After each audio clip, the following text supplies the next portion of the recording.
The biggest story this weekend concerned MJF and his status or lack thereof involving AEW. It had been reported on Saturday that he missed a scheduled autograph and photo op appearance with fans at the AEW Fan Fest. And then Sean Ross Sapp at Fightful.com reporting later on Saturday that a flight had been booked for MJF leaving Las Vegas. Not the Nicolas Cage movie. This was real life. But then did not get on said flight. It is unknown who booked the flight. And of course, if you tuned in today, he was on the pay-per-view in the opener. But throughout the day, it was very much in question, from people following this story. Like, what would happen with MJF? At one point, I guess AEW had unlisted the preview portion of the countdown involving MJF and Wardlow. And then it was backlisted. So there was a lot going on. He was there. We will get into the outcome here. It was, I think, the outcome people would have expected going in, but also one that it certainly raises the questions of what is going to be the status of MJF after missing this event on Saturday. He has not commented on it, so we really don't know his perspective on any of this. And I think that's a worthwhile, very worthwhile part of the story. But this is really going to be an indication of how Tony Khan is going to handle what I would have to say, would be the most public dispute he has had with a talent. Certainly there's stuff that's going to happen behind the scenes, but this was an event he was advertised for. He did not appear for it on Saturday. And what is going to be the fallout of this? Mm-hmm. I mean, when we say dispute, I mean, Cody, I would say, was a pretty big story, but there wasn't much of a dispute, I would say. At least not something that took place so publicly. Tony was not tested in the sense of having to potentially discipline a performer like Cody. I mean, that was a situation that, ultimately the two sides walked away from one another and have been completely pleasant to one another back and forth. This is an issue where it's going to say something if Tony feels that discipline is necessary, and it will also say something to the locker room if he does not. And we should also note that the media scrums are going on as we're doing this show, so news might trickle in as we are doing this show, because I cannot fathom Tony Khan not being predominantly addressing this story throughout all of the questions being lobbied his way. Mm-hmm, absolutely. Yeah, no, this is certainly an instance where I would say the highest profile star that he's had, is engaging in some sort of rebellious act. And because it's professional wrestling, and I think in this case, rightfully so, there are a lot of questions about what exactly is truthful here, what exactly is, maybe MJF himself, somebody who we know is really a mastermind. Let's be honest here when it comes to all facets of professional wrestling, how much of it is his manipulation. But I mean, I trust a lot of the reporting out there that is completely factual. And what we do know is that he, that flight was booked. It had his name on it. And I do believe that these disputes are very real. So now what we have right now is sort of like AEW's version of the Naomi and Sasha Banks situation. And obviously very different circumstances for both of them. We can't really equate. But, what they do have in common are talents, rebelling against orders and walking off of the job, following an advertised event. And in AEW's case, I think, the reaction will be really interesting. When I first heard the news, it was kind of hard for me to believe this close to the event that we would get something like this. And I feel like ultimately, I understand why somebody would be unhappy, but I also wouldn't understand how somebody could take that away from Wardlow, if you're MJF, somebody who obviously I think probably likes Wardlow a whole lot, to do such a great job in building him. And this was the biggest night of his career, bar none. Yeah. There are games I think we can expect talent to have to play at this point, to try to get what they want. We don't exactly know the status of what type of contract he has or what he's looking for. But I mean, he said publicly, like when his, like to bring everyone like up to speed, like what he has disclosed, and this was all in the Ariel Helwani interview. His contract is up January 1st, 2024. And he told Ariel that he pretty much stated like it would take an ungodly figure to be thrown his way for him not to test free agency. It seems like he is dead set on testing free agency, which is a year and a half away, which does raise the question, what is the wants of an MJF now? Yeah. What does he want?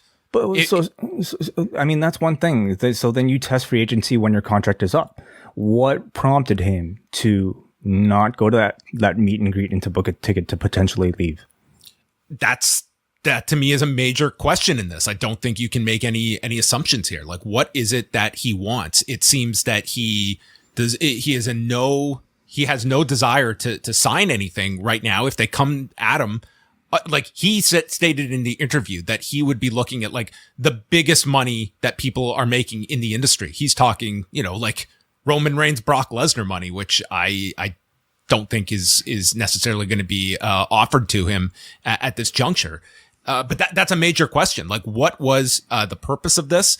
You can look into it many different ways. I mean, he overtook everything this weekend. His contract is now front and center on every news site. It is not just this, one of dozens of stories that come and go. People are aware of this, but now it is front and center of everything. But I would be really interested to know what was the play that, missing the Fan Fest event. I just think that is going to create, we're going to see what Tony Khan's reaction is, but I can see that being, a real heated, issue. The fact that he went ahead and missed that event, which is somewhat funny because as I'm thinking about it is the idea that you would think, well, you really like cheated out these fans. And I mean, if AEW went out of their way to like either refund them or make good, I would imagine some of these fans that had spent money to probably get insulted by MJF would also be just as happy that they get this takeaway of we had signed up for the meet and greet that MJF no-showed and was the talk of the wrestling world for the entire weekend. I am sure there's part of that fan base would not feel too cheated knowing they were part of this, potentially got a refund for this, and probably a bunch of other, make goods of other autographs and photos at this fan fest that I'm sure AEW, I would hope, went out of their way for these fans that were hoping to meet this guy. I mean, what does that say about the nature of professional wrestling where people would willingly pay money to have, first of all, a guy insult them? And what is there a bigger insult than not showing up at all for this meet and greet?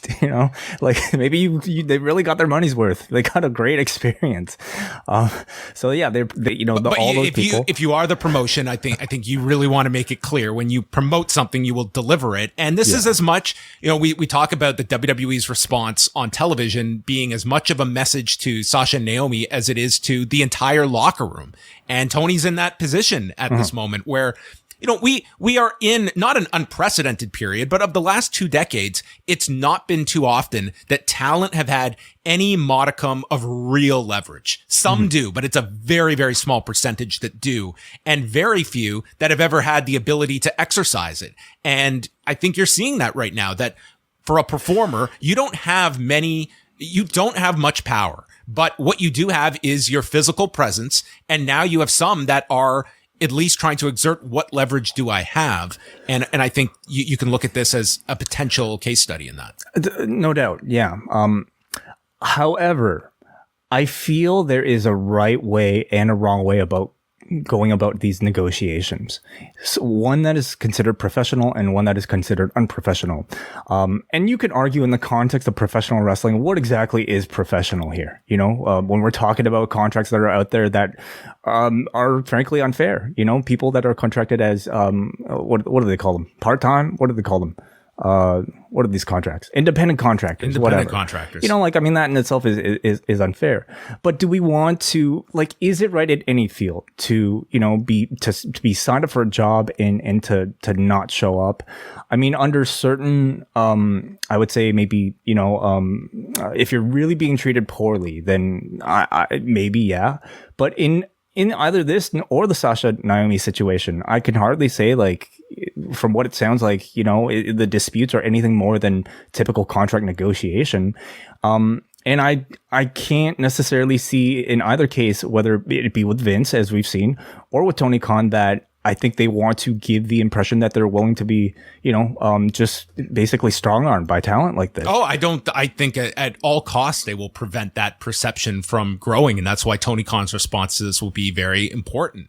I think you look at MJF, here is someone that came to AEW at a time when, his profile was a fraction of what it is now. He has greatly, this is the equivalent of, you sign an Ultimate Fighter contract and it's like what Rich Franklin was somebody he didn't come off of Ultimate Fighter, but he signed this ridiculous, multi-fight deal. I think it was 8 fights or something. And suddenly this guy's middleweight champion and he's on the money that it's just, you sign one of these long-term contracts and you have greatly over-delivered what your contract says. But I mean, at the same time, you can come back and state, listen, you signed that, and if you had not turned out to be that great, it's not like we would have come and negotiated your contract down. Mm-hmm. It's funny with bands. It happens with all forms of entertainment or other fields. Absolutely. It does happen. I will also say this, that if Warner Media had that same attitude, they looked at AEW 3 months in, they tore up the contract and gave them a new deal,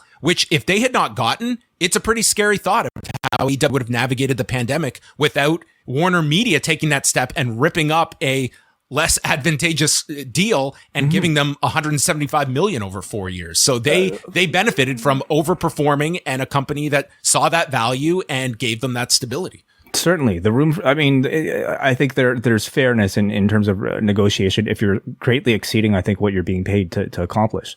But, do we know? The word is that he did, MJF at some point did receive a contract extension and a raise. Now he's in a position where he's looking for more. And let's take that same example. If for 1 week AEW decided to not make their air date and Tony Khan decided to withhold a show on a Wednesday, how would you expect Warner to respond to that? Yeah, listen, I look at this and I think there's a big hole not seeing what MJF's reasoning was, because I think the optics of it it just seems like a very odd power move to play. Missing this event on Saturday, ultimately went through with the match. I think this is a much more significant deal if somehow he didn't appear on the pay-per-view. But nonetheless, there is damage there that what happens? Do you have 18 months of we're going to just get through this? Can we have the faith that if we put him in a high profile program, that this isn't going to happen at another pay-per-view weekend after 3 months of buildup? How are these next 18 months going to work? Or are we going to just cut bait on this or sideline someone? I mean, the options here, you're looking at these extreme options now coming out of this weekend, unless they can reconcile things. And I think that you would have people in the locker room that would be very unhappy if this just comes out and it's water under the bridge instantly. It's a very complicated situation for AEW to have to navigate. Very much so. And especially because it is professional wrestling, and because it is the talent on the level of MJF, who we know thinks very, very deeply and is able to perform the hell out of his character in and out of the ring. We have to play devil's advocate and think about, hey, win or lose it if you're MJF in this situation, is this a net positive for him? He is hotter now after all of this. He is a bigger name in this industry as a result of all of this than he was prior to all of this happening. So in the end, the buzz around him is that much bigger. Next time he shows up on AEW TV, you saw the result tonight, biggest heel in the building. So, was this just a big power play from him? And whether or not he was going to show up? I think it really depends. If AEW just publicly steps away and you're MJF and you don't have someone trying to retain you, does that weaken your leverage with WWE that knows there's one place for him to go? And you're saying if WWE will look poorly upon him? No. I'm saying if WWE, this guy wants to land a gigantic contract. And if AEW publicly takes themselves out of the running, is there that same pressure of WWE to offer him, they could offer him 60% of what they might have earmarked. We know that AEW has removed themselves from this bidding process. I'm still willing to bet he'd get pretty good money, at this point. I think so too. I think WWE will snatch this guy up in a heartbeat once because of the optics, available. And look at the Cody treatment. I mean, this is a message sent to the wrestling world out there that, hey, the people can jump over here and we will treat them as stars. We'll put them on our posters and we'll put them on our advertisements. At this point, I feel like it's more than enough proof that if an MJF were to cross over, they will treat him like a big deal.